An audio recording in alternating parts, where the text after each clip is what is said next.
সুবহানাল্লাহ সুবহানাল্লাহ সুবহানাল্লাহ সুবহানাল্লাহ আলহামদুলিল্লাহ আল্লাহু আকবার আল্লাহু আকবার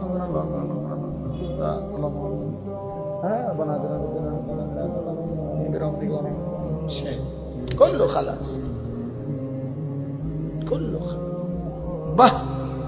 বাহ বাহ কিতা কইছে সুবহানাল্লাহ সুবহানাল্লাহ সুবহানাল্লাহ কিতা তাসবিহ এটা তাসবিহ কথা বলে না সুবহানাল্লাহ সুবহানাল্লাহ তাসবিহ কি আপনি না কইতেন পারবেন আপনি কি কইছেন ফেরেশতার বাপও তো এটা বুঝতো না হ্যাঁ তো মস্কারি এগুলা শব্দটা তো বা কলকলা হইতে হবে হা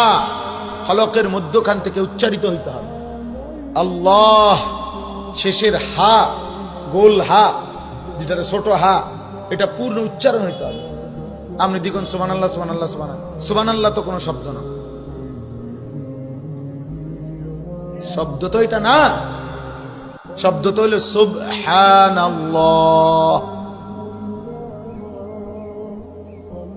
আল্লাহ এটা কই হা উচ্চারণ তো হয় না বা তো কলকলা হয় না বলে আপনি হুজুর আমরা গ্রামের মানুষ আমরা কি এত কিছু পারি তো আপনি শহরে থাকেন অসুবিধা কি শহরে বাসা ভাড়া নেন বুঝেন না আপনি কথাটা হ্যাঁ শহরে বাসা নেন আমরা হুজুর অশিক্ষিত মানুষ মূর্খ মানুষ তো এখন পড়ালেখা শিখেন তো বুঝছেনি আপনি অশিক্ষিত মানুষের কারণে পারতেছেন না তো এখন শিখেন কাজে মস্কারি করলো এই সমস্ত মাতবরি কথা সাদওয়ানে খাটে আখেরাতে খাটবে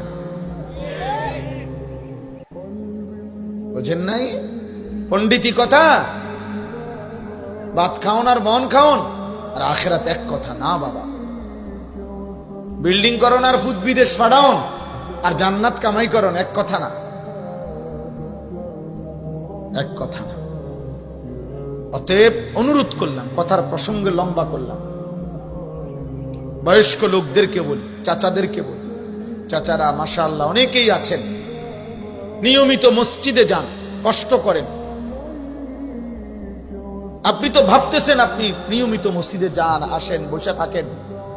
তাইলে আপনি দিন ঠিক মতো যদি না শিখেন আপনার প্রয়োজন যেটা আমাদের বলি নাই আমি